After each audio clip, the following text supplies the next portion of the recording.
कि सोचा कैसे जाए, फैसले कैसे किए जाए। मैं क्लास में एक कहानी अक्सर सुनाता हूँ पंचतंत्र की, थोड़ा बदल के सुनाता हूँ। पंचतंत्र आप जानते हैं, विष्णु शर्मा का एक कहानी संकलन है प्राचीन काल का। उसमें कई ऐसी कहानी है जो हमें नॉर्मल लाइफ के बारे में, सामान्य जीवन के बारे में एक लेसन देती हैं, सीख देती हैं। उसमें एक कहानी का नाम था, अगर मुझे ध्यान है, मैं स्कूल में पढ़ता था, उसका नाम था पंडित की बकरी। कहानी थोड़ी सी अलग थी, मैं उसे थोड़ा सा अलग करके आपको सुनाता हूं ताकि आज के परिवेश में उसका महत्व ज्यादा समझ में आए।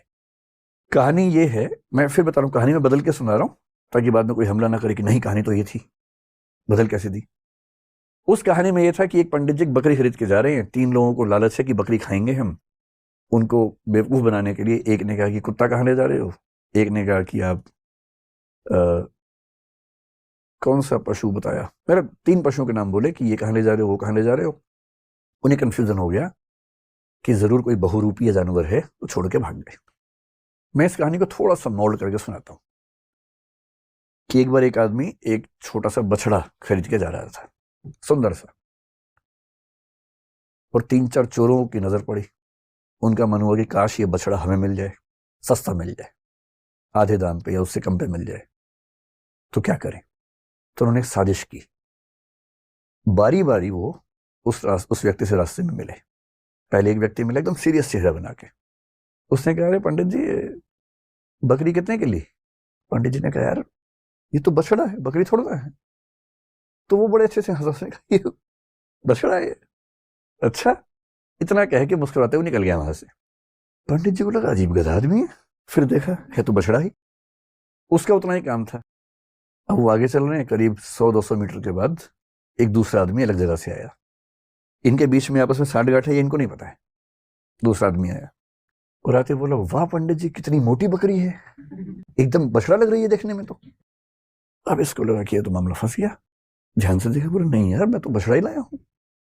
बोला वही तो मैं कह रहा हूं, देखने में लग रहा है एकदम, लेकिन है मोटी बकरी। ये कह के वो भी निकल गया। फिर 1 किलोमीटर बाद तीसरा मिला और उसने कहा, पंडित जी बस ऐसी ही बकरी चाहिए मुझे भी, कहां मिलेगी ऐसी बकरी। उसने कहा, फिर पंडित ने फिर थोड़ा धमकाते हुए कहा कि यार ये बछड़ा है भाई, लेकिन अब वो दबाव कम बना रहा था, वो खुद दबाव में था। तो वो भी ठहाका मार के ऐसा बोला, बछड़ा ऐसा होता है, अच्छा, ये करके चला गया। और फिर चौथा आदमी जो असली था उनका मास्टरमाइंड, चीफ कॉन्स्पिरेटर, फिर वो आया पैसे गिनते हुए। उसने कहा, अरे अरे अरे, ऐसा ही बकरा चाहिए, ऐसी बकरी चाहिए, कितने की मिलेगी, कितने की मिलेगी। तो पंडित जी को लगा मुझसे बहुत बड़ी गलती हो गई है, मैं तो बकरी खरीद के ले आया बछड़े के नाम पे या बछिया के नाम पे। फिर लगा घर जाऊंगा, घर पे पिटूंगा, इससे अच्छा नुकसान कम कर लेता हूं। तो एज्यूम कीजिए कि उस जमाने में 100 रुपए के आसपास का लिया था, तो उन्होंने बताया कि मैंने 100 का लिया है। प्लस 100 का, बकरी तो 20 रुपए की आ जाती है, लेकिन ये इतनी तंदुरुस्त है, अगर आप चाहें तो मैं इसके बदले आपको 40 रुपए दे सकता हूं। और पंडित जी को लगा कि यार चलो, 60 का नुकसान सही, कम से कम 80 का तो नहीं होगा। और 40 का उसको दिया और खुश होकर घर लौटे कि बच गया आज तो। अब ये जो पंचतंत्र की कहानी है, ये इसलिए है कि जब हम जीवन में निर्णय करते हैं तो हमारे पास बहुत सारे ऊट पटांग से इनपुट्स आते हैं, और यदि आप बहुत समझदार इंसान नहीं हैं तो इस बात का पूरा खतरा है कि कोई ना कोई कभी ना कभी आपको बेवकूफ बना ही देगा। और हम जिस दौर में हैं, हम तो व्हाट्सएप यूनिवर्सिटी के दौर में हैं, सारा ज्ञान ही वहां से आता है। सोशल मीडिया, आप लोग मोबाइल फोन के मरीज हो चुके होंगे मेरे ख्याल से, मैं भी आधा मरीज हूं, आप भी होंगे ही, आप तो नई जनरेशन के लोग हैं, ज्यादा मरीज होंगे। बिना वजह के मोबाइल फोन खोल लेते होंगे, फिर उस पर करते रहते होंगे ऐसे ऐसे, रील देख रहे हैं तो रील ही देख रहे हैं, शॉर्ट्स देख रहे हैं तो शॉर्ट्स ही देख रहे हैं, मन ही नहीं भर रहा है। फोन देखते देखते थक गए और फोन रखा, और 1 मिनट के बाद फिर फोन उठा लिया कि थक गए हैं, क्योंकि डोपामाइन रिलीज होता है आजकल फोन देखने से। ये एडिक्शन है, खतरनाक एडिक्शन है। और हर वीडियो में कुछ ना कुछ मैसेज कन्वे हो रहा है। इंफॉर्मेशन इतनी ज्यादा कभी नहीं आई हमारे आसपास जितनी आजकल आ रही है, और वो भी ऑडियो विजुअल फॉर्मेट में आ रही है। अखबारों के दौर में लिखित सूचना आती थी, केवल साक्षर लोग पढ़ते थे, बाकी पढ़ते ही नहीं थे। आज के दौर में ऑडियो है, विजुअल है, टेक्स्ट है, हर भाषा में है, कोई व्यक्ति बच ही नहीं सकता। और अगर किसी समूह के पास ताकत हो, उसके पास 10,000 ऐसे बेरोजगार हों जिनको काम दिया जाए कि दिन में 500-500 मैसेज भेजने, हर मैसेज के बदले 2 रुपए मिलेंगे, तो कोई समूह पूरे समाज को अपने तरीके से सोचने के लिए मजबूर कर सकता है। महाभारत का सोच के देखिए, महाभारत का युद्ध है, एक तरफ पांडव हैं, एक तरफ कौरव हैं। पांडवों के साथ में कृष्ण है। नैतिकता के लिए जरूरी है कि पांडव जीतें और कृष्ण इस पूरी योजना के साथ वहां पर हैं।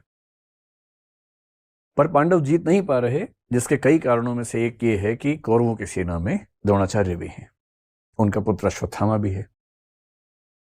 द्रोणाचार्य गुरु तो पांडवों के भी हैं, कौरवों के भी हैं, पर वो राजधर्म का पालन कर रहे हैं क्योंकि वो जिस राज्य के साथ हैं उसके साथ खड़े हैं। पांडवों की सेना उनको हरा नहीं पा रही है और अंत में कृष्ण को समझ में आता है कि पांडवों को जितवाने के लिए कुछ कूटनीति का सहारा लेना होगा।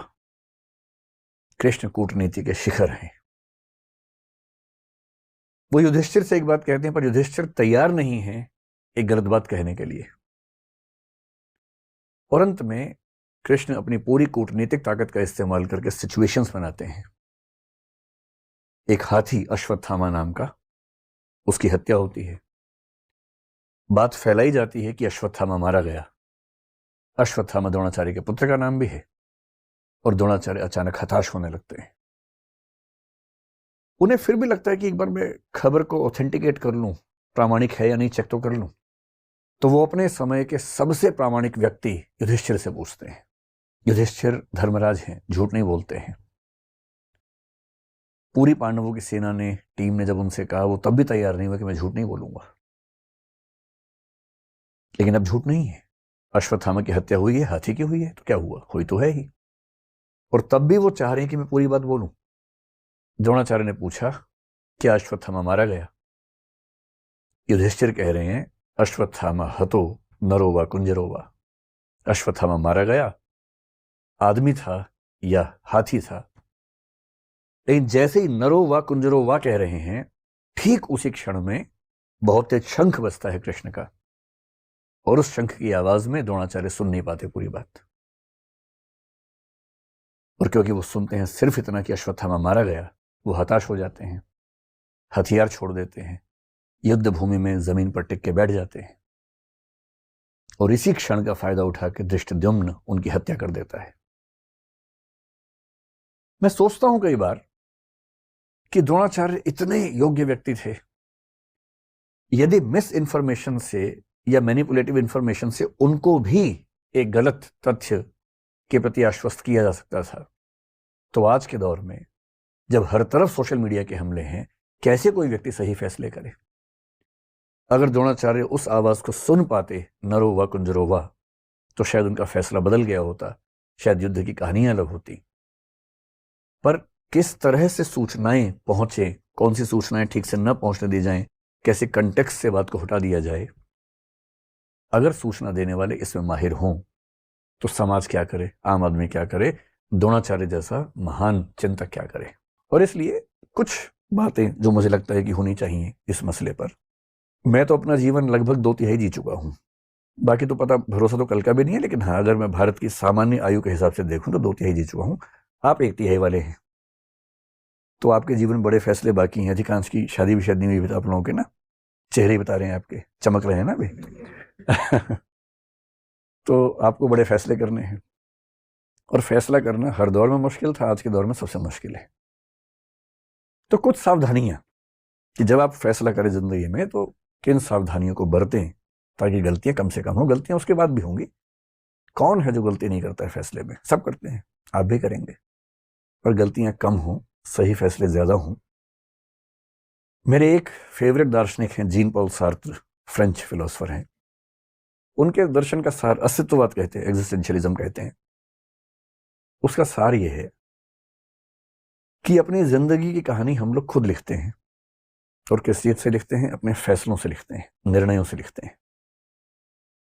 आपने किसी परिस्थिति में क्या फैसला लिया, इससे आपके जीवन की आगे की कहानी लिखी जाएगी। इसलिए मुझे लगता है कि टॉपिक थोड़ा सा महत्वपूर्ण है, तो इसका नाम रख लेते हैं निर्णय, सही निर्णय लेने में क्या क्या सावधानियां होनी चाहिए, बेसिक सी बात इतनी सी है। जब आपके मन में कोई सवाल है तो सवाल पूछिएगा, पहले मैं अपनी बात रखता हूं, फिर आप सवाल पूछिएगा। जब भी कोई निर्णय लेने की प्रक्रिया में आप उतरते हैं, सबसे पहला स्टेप क्या है? सबसे पहला स्टेप है ये देखिए कि निर्णय की प्रक्रिया में उतरने से पहले आप निष्पक्ष और तटस्थ हैं या नहीं हैं। एक शब्द होता है तटस्थ, जिसको अंग्रेजी में बोलते हैं न्यूट्रल। तटस्थता को न्यूट्रलिटी बोलते हैं। इससे मिलता जुलता एक प्रसंग है निष्पक्ष, या निष्पक्षता कह लीजिए। इसको बोलते हैं इम्पार्शियल होना, या इम्पार्शियलिटी एज ए क्वालिटी। ये मैं कह रहा हूं कि निर्णय की प्रक्रिया में उतरने से पहले, बाद में तो जो होगा देखेंगे। जैसे हमारा समाज इस समय बहुत सारे सामाजिक राजनीतिक मुद्दों से घिरा हुआ है। जैसे एक मुद्दा कुछ दिन पहले आया, जो हिजाब का मुद्दा जिसको हम कहते हैं। कर्नाटक से एक डिबेट उठी हिजाब की। फिर एक मुद्दा आजकल चल रहा है यूनिफॉर्म सिविल कोड का, जो कि हो सकता है कि जल्दी ही किसी रूप में हमारे सामने आए। फिर पॉपुलेशन बिल के बारे में बात चलती है आजकल। उत्तर प्रदेश में आया भी था और अभी कुछ और राज्यों में आने की बात है, शायद सेंटर में भी आए। एक मुद्दा पिछले कुछ दिनों से कन्वर्जन का आप सुन रहे होंगे, धर्मांतरण का। लव जिहाद का मुद्दा सुन रहे होंगे। सारे मुद्दे हमारे सामने आते रहते हैं। हम इन सब पे बात करेंगे समय के साथ, धीरे धीरे इन सब पे बात करेंगे। पर किसी टॉपिक पर बात करने से पहले देखना जरूरी है कि हम पहले से फैसला ले तो नहीं चुके हैं। और सबसे बड़ी दिक्कत हमारे समाज की है कि फैसले पहले हो चुके हैं, विचार बाद में होता है। सही प्रोसेस तो ये है कि पहले विचार हो, फिर फैसला हो, और फैसला पहले होता है। मेरे बहुत सारे दोस्त हैं, हिंदू हैं, मुसलमान हैं, सिख हैं, हर धर्म के लोग। मतलब वैसे तो मैं बहुत ही अकेले टाइप का आदमी हूँ, दोस्त ज्यादा है नहीं, पर जो है उनमें मतलब डाइवर्सिटी ठीक ठाक है। मैंने क्लासेस में भी देखा और मैंने पाया कि हिजाब की बात आते ही कोई मुस्लिम बच्चा जनरली इस भाव से देखता है कि नहीं ये गलत हो रहा है हमारे साथ, और कई हिंदू बच्चे इस भाव से देखते हैं कि एकदम सही, और होना चाहिए, और होना चाहिए। और मजे की बात है कि टॉपिक क्या है ना इसको पता ना उसको पता है। कर्नाटक हाई कोर्ट का जजमेंट क्या है 128 पेज का, ना इसने पढ़ा ना उसने पढ़ा। कर्नाटक सरकार का क्या डायरेक्शन आया था, रूल क्या था, ना इसने पढ़ा ना उसने पढ़ा। और फैसले का एग्जैक्ट मतलब क्या है किसी को नहीं पता। पर हम टॉपिक शुरू होने से पहले ही राय बना के चलते हैं। E.H. कार एक बड़े अच्छे विद्वान हुए हिस्ट्री में। उनकी एक किताब है बड़ी अच्छी, हिस्ट्री, इतिहास क्या है, व्हाट इज हिस्ट्री। बड़ी अच्छी किताब है। उन्होंने साबित किया कि हिस्ट्री के बारे में आप कुछ भी कह लीजिए, कितने फैक्ट्स हैं, इतने प्रमाण हैं, सब बेकार की बातें हैं। अंततः इतिहासकार के दिमाग में जो बैठा हुआ है वो साबित वही करता है। इसलिए मार्क्सिस्ट हिस्टोरियन लिखेंगे तो आप पाएंगे सबके निर्णय लगभग एक जैसे आते हैं, और जो नेशनलिस्ट हिस्टोरियंस हैं उनके फैसले एक जैसे आते हैं हमेशा। किसी हिस्टोरिकल फिगर को लेकर सोच लीजिए, अकबर की बात कर लीजिए, औरंगजेब की बात कर लीजिए। एक धारा के फैसले हमेशा एक से आएंगे, दूसरी धारा के फैसले हमेशा एक से आएंगे। ऐसी माइंडसेट से अगर हम चलेंगे, और हमारी यूनिवर्सिटीज में भी तो यही होता है। बहुत रोचक बात है, यूनिवर्सिटीज में टीचर्स बटे हुए हैं कि ये मार्क्सवादी है, ये भाजपाई है। और मैं सोचता हूं कि जो आदमी देश को पढ़ाने की जिम्मेदारी संभालता है यूनिवर्सिटी में, वो एक विचारधारा से बंध कर चीजों को देखने का आदी कैसे हो सकता है? उसके अंदर इतना वैचारिक साहस क्यों नहीं है कि किसी मुद्दे पर मेरी विचारधारा से बेहतर राय किसी और विचारधारा की भी हो सकती है? ये साहस क्यों नहीं है? और इसलिए जो बात यूनिवर्सिटीज तक में मिस होती है तो समाज में तो कहां से आएगी? विश्वविद्यालय का तो काम है समाज को सही दिशा देना, वही नहीं है तो समाज में कहां से आएगी? पहले कोशिश कीजिए न्यूट्रल होने की, तटस्थ होने की, कि मुद्दे को समझने से पहले ना मैं इस तरफ हूं ना मैं उस तरफ हूं। हिजाब की बात है, मुझे नहीं पता, मैं पहले स्टडी करूंगा पूरा। स्टडी करने के बाद मामला ठीक लगेगा तो मैं कहूंगा हाँ ये ठीक है, गलत होगा तो बोलूंगा गलत है। पहले क्यों फैसला करूं? ये तो बहुत बेसिक सी बात है। न्यूट्रलिटी ही जब रियल सिचुएशंस में आती है उसको बोलते हैं निष्पक्षता, impartiality in the specific situations. और ध्यान रखना है, निष्पक्ष नहीं रह पाने के भी दो तरीके होते हैं। निष्पक्ष का मतलब है कि भाई मैं एक्स और वाई के झगड़े में ना एक्स की तरफ हूं ना वाई की तरफ हूं। जैसे मान लीजिए दो बच्चों में झगड़ा हो जाए और उनमें से दोनों की मम्मियां नीचे आ जाएं। जनरल परसेप्शन ये है कि मम्मी बच्चों के झगड़े में अपने बच्चे का पक्ष लेगी। ये ऐसा नहीं कि सोशल कंस्ट्रक्ट की बात हो रही है, बायोलॉजिकल लेवल बात चल रही है, क्योंकि मदर्स का लव आमतौर पे अनकंडीशनल माना जाता है।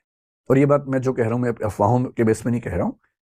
एरिक फ्रॉम बहुत बड़े मनोवैज्ञानिक हैं, उनकी किताब है द आर्ट ऑफ लविंग, उसके बेस पे कह रहा हूं। मदर्स का लव आमतौर पर अनकंडीशनल होता है कि मेरा बच्चा परेशान है तो फिर मैं अपने बच्चे के साथ हूं। मुझे विचारधाराओं से, राष्ट्र, समाज, राजनीति, इन सबसे मतलब नहीं, मुझे बच्चे से मतलब है। इसलिए यदि कोई मदर बहुत ऑब्जेक्टिव है अपने बच्चे के मामले में तो बहुत बड़ी बात है। जनरली इस बात की संभावना ज्यादा है कि वो थोड़ा सा उसके पक्ष में खड़ी होगी। पिता लोग जिस प्रोसेस से आगे बढ़ते हैं उसमें इस बात का खतरा ज्यादा होता है या संभावना ज्यादा होती है कि वो ऐसे मामलों में बहुत ज्यादा अपने बच्चे के पक्ष में झुके हुए ना दिखें। कभी कभी नहीं भी होंगे, लेकिन उसमें भी खतरा है। कभी कभी हम खुद को इम्पार्शियल दिखाने के लिए दूसरे पक्ष के पक्ष में झुक जाते हैं।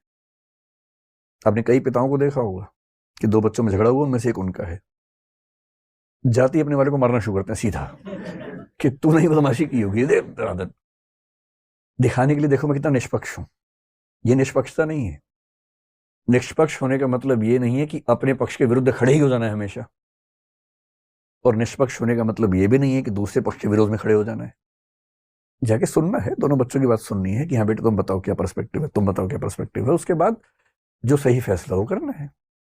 क्यों मैं दूसरे बच्चे के सामने साबित करने के लिए कि मैं निष्पक्ष हूं अपने बच्चे को पीटना शुरू कर दूंगा?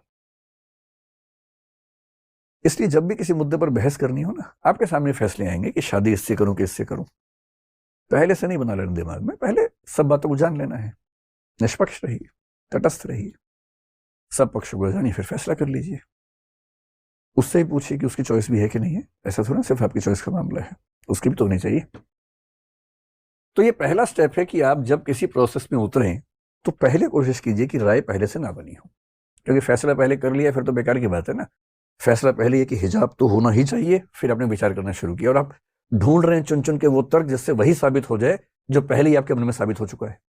फिर काहे का विचार विमर्श कर रहे हैं। ये पहला स्टेप है। अब आगे बढ़ते हैं। अब इसकी नंबर 2 हो गई यहां से, ठीक है। तो जब हमें शुरुआत का प्रोसेस समझ में आया, अब प्रोसेस ये है कि जब हम जजमेंट की तरफ बढ़ेंगे तो हमें क्या क्या जानना है उस मुद्दे पर फैसला करने से पहले। तो सेकंड स्टेप है जो आपका इनपुट है। इनपुट कलेक्शन कैसे होना चाहिए? इनपुट का मतलब वो सारी जानकारी है जिनके बेस पर आप फैसला करेंगे, है ना। आपकी भाषा में कि वो लड़का कैसा है, वो लड़की कैसी है, उसके बारे में 10 जानकारी जुटा लेनी है पहले। तो जो इनपुट्स आप लेंगे, पहली बात तो इनपुट्स एडिक्वेट होने चाहिए, नहीं तो क्या होगा, अश्वत्थामा हतो, इसके बाद का लिया ही नहीं। अगर उसके बाद भी सुन लिया होता तो शायद वैसा ना होता। तो हड़बड़ी में फैसला नहीं करना है, पहले इनपुट पर्याप्त लेना है। और एक नियम होता है नेचुरल जस्टिस का। हमारे सुप्रीम कोर्ट ने मेनका गांधी केस, बहुत फेमस केस है 1978 का, आर्टिकल 21 के बारे में है, उसमें बड़ी अच्छी बात कही। आप लोग क्योंकि शायद यूपीएससी की तैयारी भी करते हैं आप में से अधिकांश लोग, तो आप जानते होंगे 1973 में संविधान के मूल ढांचे का कंसेप्ट आया था 24 अप्रैल को केशवानंद भारती केस में। उसके बाद से सुप्रीम कोर्ट ने बीच बीच में कुछ फैसलों में यह बताना शुरू किया कि यह चीज भी संविधान का मूल ढांचा है। मेनका गांधी केस में जिक्र करते हुए बात आई कि जो आर्टिकल 14 है संविधान का, जो कहता है कि समानता का अधिकार है, उसमें लिखा भले ना हो पर उसके अंदर निहित है पर्याप्त सुनवाई का अधिकार, राइट टू एडिक्वेट प्रेजेंटेशन या रिप्रेजेंटेशन। इसका मतलब कोई भी अदालत, कोई भी कमीशन, कोई भी अथॉरिटी, वो पासपोर्ट अथॉरिटी के बारे में था, पासपोर्ट ऑफिसर के बारे में था, कोई भी सरकारी अधिकारी किसी व्यक्ति का पक्ष सुने बिना, यानी कि दूसरा पक्ष सुने बिना कोई फैसला नहीं कर सकता है। ये जरूरी है और ये संविधान का मूल ढांचा है। सरकार का कोई भी अधिकारी आपके खिलाफ कोई फैसला बिना आपको सुनवाई का मौका दिए कर ही नहीं सकता है। हाँ, सुनवाई का मौका दे, आप कहें कि मुझे कुछ कहना ही नहीं है तो कर सकता है, पर आपको चांस मिलना चाहिए। अगर आपने एक पक्ष को सुना और दूसरे पक्ष को सुना ही नहीं, है ना, एक फर्स्ट पार्टी है, सेकंड पार्टी है, और कई बार क्या होता है चीजें इतनी अलग होती हैं, एकदम अलग हो जाती है। जैसे मुझे ध्यान है एक बच्चे की कहानी, एक फादर और उसके बच्चे की कहानी। एक बच्चा मुझे एक बार मिला, हमारे ही एक मतलब दोस्त के परिवार का बच्चा। बात करते, मुझे बच्चों से बात करना बड़ा अच्छा लगता है, बच्चों को भी जनरली मुझसे बात करना अच्छा लगता है, हमारी अच्छी छनती है बच्चों के साथ। तो मैंने उससे हालचाल पूछा, फिर मैंने कहा और बताओ लाइफ में क्या चल रहा है। तो बच्चे अपने अफेयर वफेयर सब मुझे बता देते हैं बहुत जल्दी, 5-10 मिनट के अंदर सब ओपन हो जाते हैं, फिर सब बताते रहते हैं। तो खैर वो तो दूसरी बात थी। उससे मैंने पूछा कि बताओ बेटा सब चल रहा है जीवन में, तो उसने सब बताया, सब बातें। बात करते करते अचानक मुझे फील हुआ कि वो अपने बाप को लेकर बहुत नाराज है। तो मैंने कहा कि क्या हुआ। बोला देखो मेरे स्कूल में ट्रिप जा रहा है, सारे बच्चे जा रहे हैं, मैं ही नहीं जा रहा, पापा ने मना कर दिया। मैंने कहा यार पापा ने क्यों मना किया होगा, क्योंकि ज्यादा खर्चा भी नहीं था, उसके पापा की इनकम को देखते हुए खर्चा भी ऐसा नहीं था कि ना कर पा रहे हो। वो इतना गुस्से में था, बोला मुझे तो लगता है कि नाली से उठा के लाए थे मुझे, क्योंकि सारे बच्चे जा रहे हैं। एक मैं, अच्छा बच्चे बहुत जल्दी फैसला करते हैं कि नाली के पास से आए हैं और नाली पता नहीं क्यों चुनते हैं, सड़क के पास से बोल दे रही, नाली ही चुनते हैं सब बच्चे कि नाली के पास से लाए गए थे। या तो अपना हुलिया देखते होंगे शीशे में, उसको उसको देख के ज्यादा क्लोज लगता होगा कि नाली के पास से आए। तो मैंने कहा यार मुझे भी ठीक नहीं लग रहा है। अच्छा मुझसे कोई व्यक्ति पूछे कि बच्चों का ट्रिप जा रहा है स्कूल का, अपने बच्चे को भेजूं या ना भेजूं। अच्छा बेटे में लोग तैयार रहते हैं, बेटी को लेकर ज्यादा सोचते हैं। मेरी सलाह हमेशा होती है कि जरूर भेजो, क्योंकि परिवार में आप सिखा ही नहीं पाएंगे जो ट्रिप पर सीखने का मौका मिलेगा। तो मैंने उसके पिता से जो वहीं थे आसपास अलग से बात की। मैंने कहा बड़ा नाराज है तेरा छोरा, कह रहा है कि पापा भेज नहीं रहे ट्रिप पे। अब सोचिए मैं जब उसके पिता से मिलने गया, मेरे मन में ये भाव था कि ये ऐसी मूर्खता क्यों कर रहा है, क्यों नहीं भेज रहा उसे। और उसके बाप ने साइड में ले जाकर क्या बोला मुझे, बोला सर दिक्कत क्या है, डॉक्टर ने मना किया है, इसके हार्ट में प्रॉब्लम है। डॉक्टर ने कहा है कि भूल के भी बाहर नहीं भेजना है, और ये भी कहे कि इसको पता भी नहीं चलना चाहिए कि प्रॉब्लम है। अगर इसको बता दिया इस उम्र में कि हार्ट में दिक्कत है तो जिंदगी खत्म, भेज दिया तो वैसे खत्म, तो करें क्या।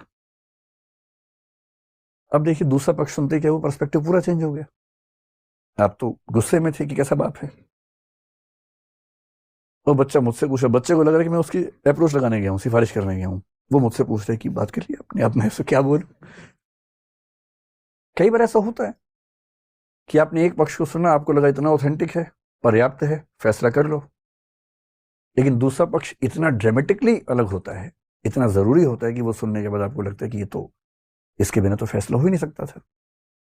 इसलिए कोई पक्ष कितना भी कन्विंसिंग हो, पूरा परिवार, पूरा धर्म, पूरा समाज, पूरी राजनीति सब एक तरफ बोल रहे हों, तब भी ध्यान रखना है कि एक दूसरा पक्ष भी होता है।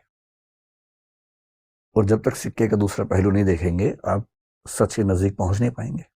हमेशा देखिए कोई इंफॉर्मेशन आई है, नियत का सवाल भी तो हो सकता है ना, किसी ने क्यों आपको बताया। कोई आपको कहे कि तुम जानते हो तुम जिसको पसंद करते हो आज कहाँ घूम रहा था, आप कहना अच्छा बता दो, पहले बता दो पूरा, तुम सूचना ले लीजिए, क्या दिक्कत है।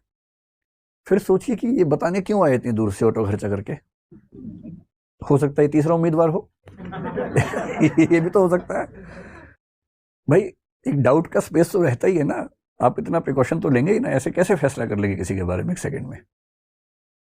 और जब तक तय ना हो कि वो व्यक्ति गलत है तब तक उसको दोषी नहीं मानना है। हम बहुत जल्दी कोशिश करेंगे नार्को पॉलीग्राफ ये सब समझेंगे, इसके पीछे की फिलॉसफी क्या है, क्या सिस्टम्स हैं, कानून का बुनियादी सिद्धांत क्या है। 1000 अपराधी भले छूट जाएं, एक भी निर्दोष को सजा नहीं होनी चाहिए।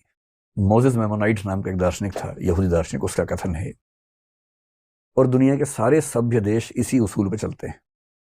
और इसका सिंपल मतलब यह है, जब तक साबित ना हो जाए कि कोई अपराधी है उसे अपराधी नहीं मानना है, वरना आपकी जिंदगी खराब हो जाएगी। आप सब पे शक करते रहेंगे, सब पे संदेह करते रहेंगे, लोग आपसे बात करना बंद कर देंगे।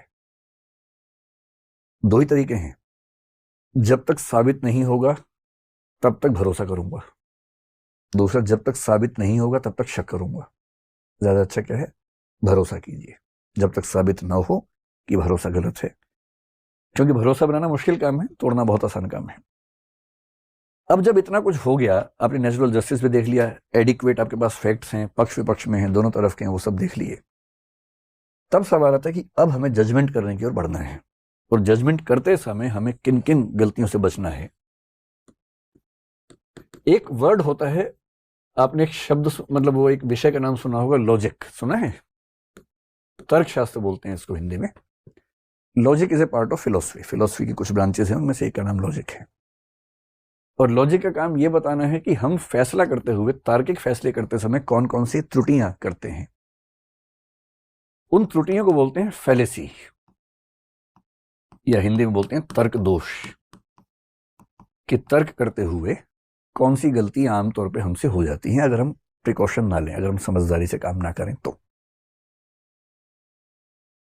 तो जजमेंट करते समय हमें कुछ ऐसी गलतियों से बचना है जिन्हें जनरली हम फैलेसी कह सकते हैं, तर्क दोष कह सकते हैं। तर्क दोष तो 50 तरह के हैं, हम बहुत कॉमन सेंस वाली जो चीजें उनकी बात करेंगे, जो सामान्य जीवन में अप्लाई होती हैं, अक्सर होती हैं। जैसे एक है कि आपको हमेशा ध्यान रखना है कि आपके इनपुट और जजमेंट के बीच में प्रोपोर्शन ठीक होना चाहिए। प्रोपोर्शनैलिटी यानी आनुपातिकता का सिद्धांत ठीक से काम करना चाहिए। इसका मतलब क्या हुआ?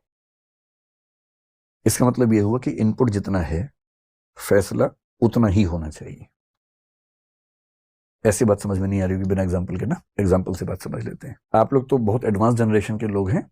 हम जिस जमाने के आदि मानव हैं, हम लोग जिस जमाने के, उस जमाने में क्लासरूम में ऐसे बच्चे नहीं बैठते थे कि लड़के लड़कियां एक साथ बैठे हों। तो मैं जिस स्कूल से पढ़ा हूं, वहां जब मैं 8वीं क्लास में आया, वहां तक तो केवल वो लड़कों का स्कूल था।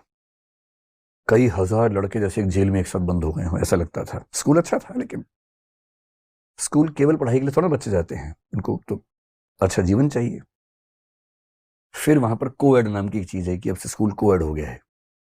तो लड़के बहुत उत्साहित थे उस समय कि अब स्कूल कोएड हो गया है। अब उनको स्कूल आने की भी इच्छा पहली बार होनी शुरू हुई कि अब हम स्कूल जाएंगे। तो हमें लगा बड़ा अच्छा स्कूल हो जाएगा। फिर पता लगा नहीं भाई, केवल एक मीडियम, इंग्लिश मीडियम में बच्चे एक साथ पढ़ेंगे, क्योंकि उसमें बहुत कम बच्चे थे। हिंदी मीडियम में लड़कियों का सेक्शन अलग, लड़कों का सेक्शन अलग होगा। ये कोएड होता था। लड़कों के सेक्शंस, ब्लॉक्स भी अलग थे। वो लड़कों का जेल है, ये लड़कियों का जेल है, इस तरह से होता था।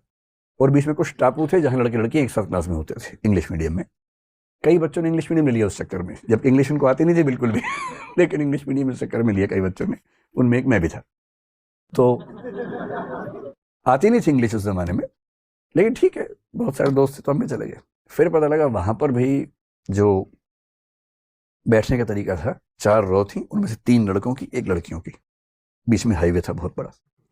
लड़कों वाले में आपस में कम गैप था, लड़की लड़की के बीच में इतना गैप था, लगा तालिबान जैसा भाव आता था वहां पर, कितना गैप। अब सोचिए, पहली बार किसी छोटे शहर, छोटे कस्बे में कोएड स्कूल शुरू होगा तो ऐसे ही होगा, सीधी सी बात है, कैसे होगा?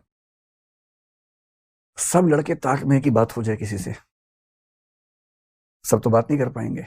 कोई एक आध बात कर लेगा, बात भी क्या कर लेगा, पेन मांग लेगा, कॉपी मांग लेगा, और क्या, यही तो होता है। पेन से ही बात शुरू होती है, पेन और नोट से, और कहां से बात शुरू होती है? और जिस दिन किसी लड़के ने पेन मांग लिया, बाकी लड़के उसको बधाई देते थे कि यार क्या बात है, पेन मांग लिया तुमने तो, गजब। और पेन मांगने में ही लोग मान लेते थे कि अब शादी होने वाली है इन लोगों की। कई लोग बच्चों के नाम भी सोचने लगते थे। हमें बहुत साल बाद समझ में आया कि अगर कोई लड़की किसी लड़के से पेन मांग ले तो इसका मतलब सिर्फ यह है कि लड़के ने लड़के से पेन मांगा है, बस। हमें कई साल लग गए समझने में। पहले हमें लगा सगाई तो पक्की है ही, कम से कम शादी, अफेयर तो है ही पता नहीं क्या क्या। कई साल बाद समझ में आया कि नहीं, सिर्फ पेन मांगा है, और पेन मांगने का मतलब सिर्फ पेन मांगा है। मैं अपनी क्लास में एग्जाम्पल खूब देके समझाता हूँ बच्चों को, ताकि वो भी थोड़ा ठीक से सोचे समझे। क्योंकि दिमाग कैसे काम करता है कि 3-4, जैसे आप लोग साथ साथ बैठे ना, आपके दिमाग भी खुले होंगे, हमारे तो बहुत बंद थे दिमाग उस समय। तो मान लीजिए किसी लड़की का पेन खत्म हो गया, साथ में एक लड़की बैठी, उसके पास भी पेन नहीं है एक्स्ट्रा। पहले उसने उसी से पूछा, पर पेन नहीं है। क्लास चल रही है बहुत जबरदस्त तरीके से, बहुत जरूरी बात चल रही है। अब वो क्या करे बेचारी? तो आसपास 2-3 लड़के बैठे थे, उनमें से किसी एक से उसने कहा कि पेन है क्या? तो वो लड़का तो पेन एक्स्ट्रा ला ही रहा था बहुत दिनों से कि कभी चांस मिले तो मैं पेन दूं। तो खटाक से पेन दिया उसने। बच्चे तो अपना पेन भी दे देते हैं कि हाँ है ना, लो तुम ये लो। हम तो वैसे ही आगे थे क्लास में। अब उन बच्चों में क्लास के बाद बात चल रही कि इसी से क्यों मांगा, क्योंकि वहां तो 3 लोग बैठे हुए थे। इसी से मांगा यानी कुछ खास बात है। और पूरा शास्त्रार चल रहा है, क्योंकि इसके पास एक कार है और बाकी दोनों बेकार हैं। फिर और चल रहा है, नहीं ये दिखने में अच्छा लगता है, नहीं ये, नहीं वो, नहीं वो। फिर अंत में किसी ने उससे पूछ लिया, इन लड़कों में से एक की बहन क्लासमेट थी, उस बहन को बीच में लाया गया कि तुम पूछ के बताओ क्या बात है। उसने पूछा कि तुमने यार पेन इसी से क्यों मांगा? 3 लोग बैठे थे। वो पता क्या बोलती है, किससे? कौन था? आप कह रहे कि ये 3 लोग थे, तुमने इनमें से इसी से पेन क्यों मांगा? बोली अच्छा ये तीनों थे क्या वहां? मैंने तो देखा ही नहीं, ऐसे मान लिया पेन दे दो भाई, मैं तो सोचा भी नहीं। और तब उन मतलब महाराज को पता लगता है कि वो चुने नहीं गए हैं, वो बाई चांस बैठे थे तो उनसे पेन मांग लिया गया है। तो आपकी उम्र में थोड़ा ज्यादा होता है कि इनपुट को बहुत बढ़ा बढ़ा के देखने की आदत हम लोगों को होती है। तो इनपुट जितना है ना, फैसला उतना ही। अगर किसी ने कहा कि भाई पेन दे दो, यानी पेन मांगा है ना। कोई देख के मुस्कुरा दे, ऐसा भी होता है कभी कभी। लड़के लोग झेल नहीं पाते हैं, मुझे ऐसे केसेस क्लास में मिलते थे। एक लड़का आके बोल रहा है कि सर, एक लड़के ने शिकायत की किसी लड़के की कि ये गलत तरीके से बात करता। तो मैंने पूछा, बोला सर एक दिन मैं तो मुझे देख के मुस्कुराई, फिर मैं क्या करूं? अजीब हाल है भाई, कोई अगर आपको देख के मुस्कुरा दे, ह्यूमन मुस्कुराहट भी तो होती है। विकसित देशों में तो बड़ी दिक्कत है। मैं जब पहली बार भारत से बाहर गया, यूरोप के एक देश में गया, मैं तो भारत का देहाती आदमी था एकदम। देहाती मतलब दिल्ली में था, लेकिन दिमाग देहाती था ना। गया तो वहां सड़क पर सुबह सैर कर रहा, सामने से एक महिला ही मुस्कुराने लगी देख के। मैं तो एकदम भारतीय आदमी, मैंने पीछे देखा कौन है, कोई तो आ रहा होगा भाई, कोई भी नहीं आ रहा था। मुझे लगा भूत प्रेत तो नहीं होते कि मुझे नजर नहीं आ रहा, इनको नजर आ रहा कोई। तो मैंने बहुत ही अजीब तरीके से व्यवहार किया, मैं वहां से निकल लिया भाग के, कुछ गड़बड़ है यहाँ पर, भूत प्रेत का साया टाइप कुछ लगा मुझे। बाद में देखा कि वहां हर आदमी ऐसे कर रहा है, कोई पुरुष हो कोई स्त्री हो, सड़क पे अकेला हो कोई हो, आपस में एक दूसरे को मुस्कुरा के नमस्ते कहने की आदत ही है उन लोगों को। हर व्यक्ति को नमस्ते करता है मुस्कुरा के, उसमें कोई नियम कायदा अलग से है नहीं। तो 3-4 दिन के बाद फिर हम भी करने लग गए, जो मेरे नमस्ते कर दें उसको। अच्छा, वो बड़े प्यार से नमस्ते भी बोलते हैं कई बार, वो टूरिज्म जहां पर चलता है। अब आप वैसा मिजाज लेके भारत वापस आ गए तो दिक्कत है। आप सड़क पे निकले, आपने मुस्कुरा दिया, पता लगा फिर FIR हो गई सीधे उसके बाद, तो है ना। तो कहने का भाव ये है कि जो इनपुट है, उस इनपुट से जितना फैसला निकले उतना ही फैसला निकालिए, उससे ज्यादा फैसला मत निकालिए। इसको बोलते हैं प्रोपोर्शनैलिटी। हम में से अधिकांश लोग बहुत बढ़ा के फैसला निकालते हैं। किसी ने सिर्फ इतना आपसे कहा कि यार अच्छा नहीं लगा तुमने आज ये काम किया, और आपने क्या क्या फैसले, सुसाइड और पता नहीं क्या क्या सोच लिया दिमाग के अंदर, उतना ही। किसी मूड में किसी ने कुछ कह दिया, टेम्परामेंट में, इमोशंस में कह दिया, तो उसकी वैल्यू उतनी ही रखी। बहुत बढ़ाइए मत उस चीज को, उतना ही जितना उसका महत्व होना चाहिए, उससे ज्यादा नहीं होना चाहिए। जजमेंट की दूसरी फैलेसी को बोलते हैं इलिसिट जनरलाइजेशन, अवैध सामान्यीकरण इसको बोलते हैं हिंदी में। ये हम सब बहुत करते हैं, बहुत ज्यादा। और मैंने ऐसे बहुत मासूम मासूम बच्चों को देखा है, छोटे बच्चे भी, जैसे पहली बार कोई पसंद आ गया उनको, मान लीजिए, स्वाभाविक सी बात है, ऐसा तो हो ही जाता है 10वीं 12वीं ग्रेजुएशन में। किसी को देखकर अच्छा लगना है तो बहुत स्वाभाविक है। अगर बिल्कुल नहीं ऐसा हो रहा है तो चिंता की बात है, और हो रहा है तो नॉर्मल बात है। और उसी मासूमियत में जाके उसने कह दिया कि आप मुझे बड़े अच्छे लगते हैं। और दूसरे व्यक्ति को ना मना करने की तमीज नहीं थी। भाई मना करने की भी तमीज होती है ना। आपको ठीक है उस रिलेशनशिप में नहीं जाना, तो कायदे से मना कर दीजिए। और उसने कहा कि बेहतर होता कि बुराई ना देख लिया होता मुझे कहने से पहले। इस बच्ची का दिल टूट गया, या बच्चे का दिल टूट गया, खतरनाक टूटा है। और इसने फैसला किया दुनिया के सारे लड़के ऐसे होते हैं, दुनिया की सारी लड़कियां धोखेबाज होती हैं, अब किसी से नहीं बात करनी, अब जिंदगी भर अकेले ही रहेंगे। यह है जनरलाइजेशन। एक सैंपल है छोटा सा, एक व्यक्ति, पूरे कितने 800 करोड़ हो गए ना तो दुनिया में लोग, हाँ 8 अरब लोग हो गए। 800 करोड़ में एक ने आपको गलत तरीके से बोला, तो आपने फैसला कितने के बारे में किया? अगर 400 मान लें आधे उसमें से, तो 400 करोड़ के बारे में फैसला आपने कर लिया। इसलिए अगर कभी ऐसा हो ना, जैसे सारे बिहारी ऐसे होते हैं, सारे हरियाणवी ऐसे होते हैं, सारे पंजाब के लोग ऐसे होते हैं, ऐसी बकवास जब भी कोई करे तो उसको बोलना नहीं, ऐसा नहीं होता है। आपने बिहार के 4 लोगों से बात की, हरियाणा के 4 लोगों से बात की, उसके बारे में पूरे स्टेट को नाप दिया एक ही बार में। ये भी तो हो सकता है कि वो वहां के एक्सेप्शंस हों, अपवाद हों, जो आपको मिल गए हों। सबके बारे में क्यों फैसला कर लेंगे?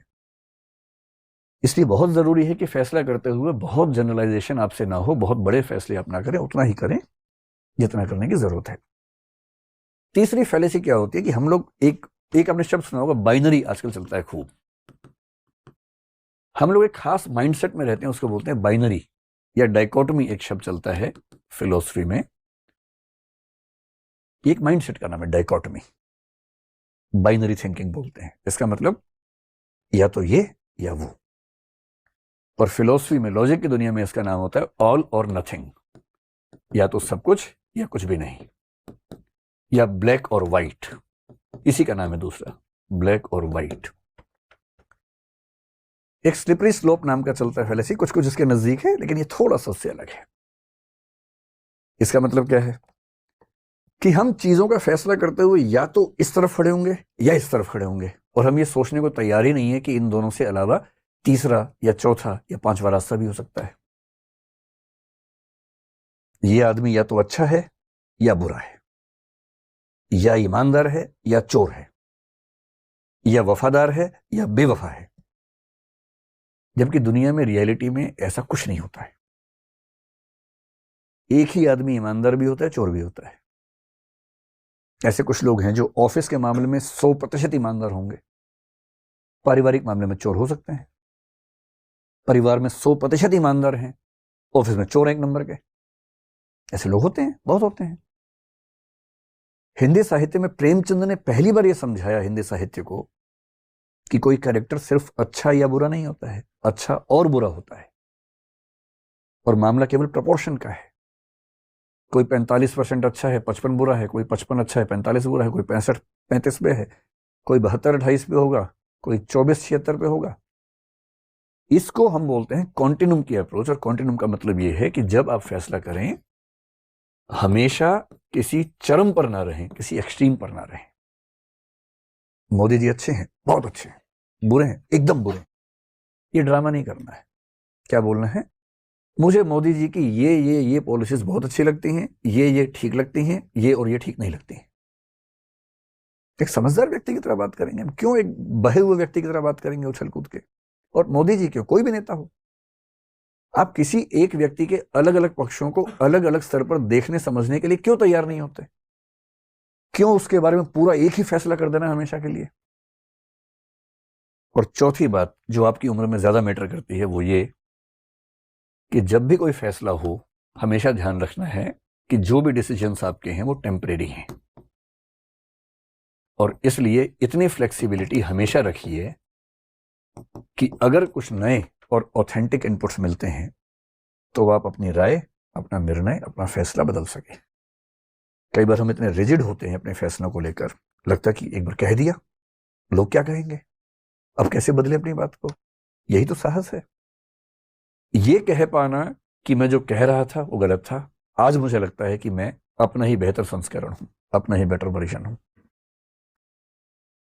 मुझे अपना ध्यान है कि मैं बचपन के दौर में घोर दक्षिणपंथी रहा हूं।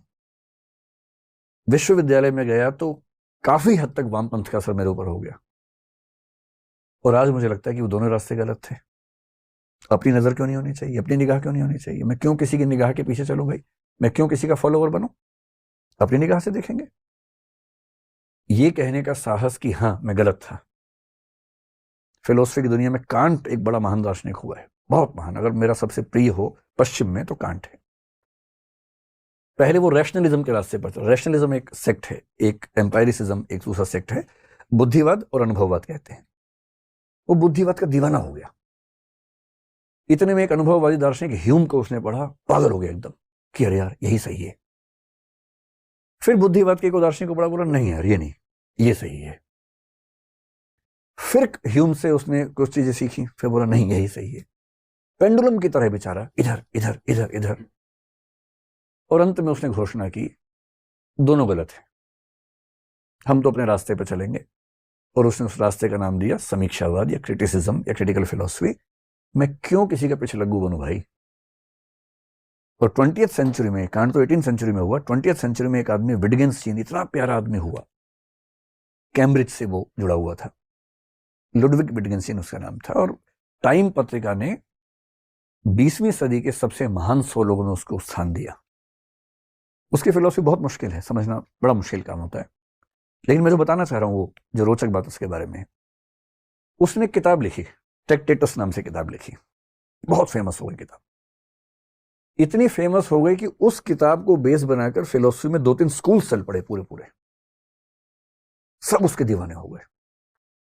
फिर वो घूमने चला गया, नदी के तट पे रहने लग गया, फिर वापस आया कुछ साल बाद और आके बोला कि मैंने उस किताब में जो भी लिखा था वो सब बकवास है, मैं खुद अपनी किताब को खारिज करता हूं। बाकी लोग बोले आप तो खारिज कर दोगे, हम तो उसी के बेस पे पता नहीं कहां तक भवन बना चुके अपने। उसने कहा नहीं, गलत है तो गलत है। मैंने बोला, उस समय वही समझ में आया, सब गलत है। और तब एक दूसरा सिद्धांत निकाला, अपने ही पहले सिद्धांत के खिलाफ दूसरा सिद्धांत। ये साहस कि जो मैंने फैसला किया है, एक समय के बाद हो सकता है कि पर्याप्त इनपुट्स ऐसे मिले कि मुझे ही समझ में आ जाए कि फैसला गलत था, और गलत था तो मैं गलत फैसला क्यों ढोता रहूं भाई? क्यों नहीं ईमानदारी से मान लूं कि हाँ एक गलती हुई, अब मैं उस गलती का निराकरण कर रहा हूं, मेरी राय पहले ये थी, अब मेरी राय ये है, और अभी भी गारंटी नहीं है कि हमेशा ही रहेगी राय, कल को बदल सकती है। हाँ, ह्यूमन रिलेशंस में आप नहीं कर सकते ऐसा बार बार, लेकिन सामाजिक मुद्दों पे, राजनीतिक मुद्दों पे तो कर सकते हैं। और इसलिए आज के दौर में अगर आप इन प्रिकॉशंस को ध्यान रखते हैं तो मेरा ख्याल है कि हम बेटर जज होंगे। जज बनना बहुत मुश्किल काम होता है, हम जज बनते बहुत ज्यादा हैं, अपने मामले में वकील, दूसरों के मामले में जज तुरंत बन जाते हैं, लेकिन जजमेंटल होना जज होना नहीं है।